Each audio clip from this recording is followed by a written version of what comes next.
Negative thoughts are slowly killing us. They keep us from breathing. They keep us up at night. We think of the worst case scenarios, and it's terrifying. We think we can't get away from the thoughts because they just keep popping into our heads. We're sure we can't stop thinking, and thoughts are serious business. The more you think about them, the more you give them a chance to materialize in real life. To hell with negative thoughts. Let's clean them out of your brain. You will see how much easier you will breathe. John KEHOE believes that if you leave one such thought and let it exist in your brain, it will multiply, and then there will be no room for your dreams and fresh ideas. How our brain thinks. The brain doesn't care if your thoughts are bad or good.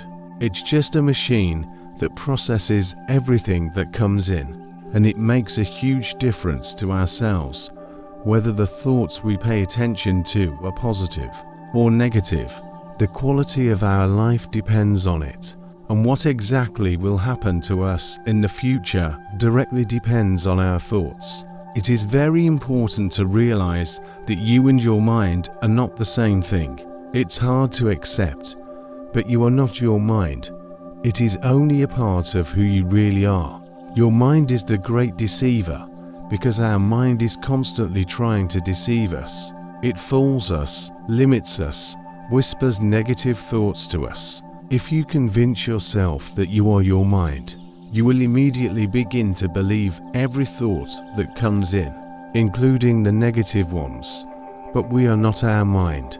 It is very important to be able to eliminate negative thoughts from your mind. There are special techniques for this. The cut-off technique. As soon as you catch a bad thought slipping into your brain, you immediately cut it off, and on that shelf you put a new thought that you like. We don't analyze the bad thought. We don't argue with it. We don't defend ourselves against it. We don't weigh the arguments. We quickly cut it off from the rest of the stream of consciousness.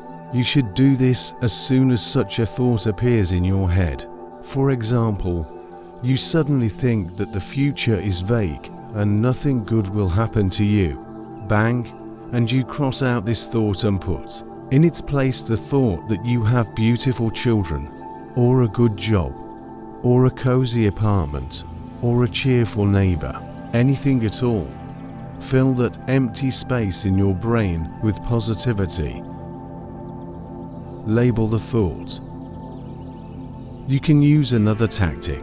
As soon as you feel that another unpleasant thought has flown into your brain, attach a label to its stem on a string negative thought, and this wonder lies in your brain with a clear label and is attached to it. Bad thoughts have only the power we give them. That is, negative thoughts have power only when you show any reaction to them. Accordingly, you automatically give yourself the attitude of not reacting to a thought labeled negative thought. If you do not pay attention to that thought, it will have no power. If you think about the fact that you will never be able to get a good job, that negative thought inflates like a balloon, taking power away from you. Bad thoughts are leeches that suck on our brains. So just think about the fact that it is not real, but just a made-up negative thought. At some point, you will clearly realize that it is just a negative thought, and in this way, it will take away its power to influence you. If you don't realize that you are not your mind, you will sit there and obey those creepy thoughts in your head without complaint. We can stop thinking those idiotic thoughts. It is we ourselves who have the power to control all of our thoughts. Stop giving power to negative thoughts. Clear your mind of them, and you will be surprised how wonderful life can be.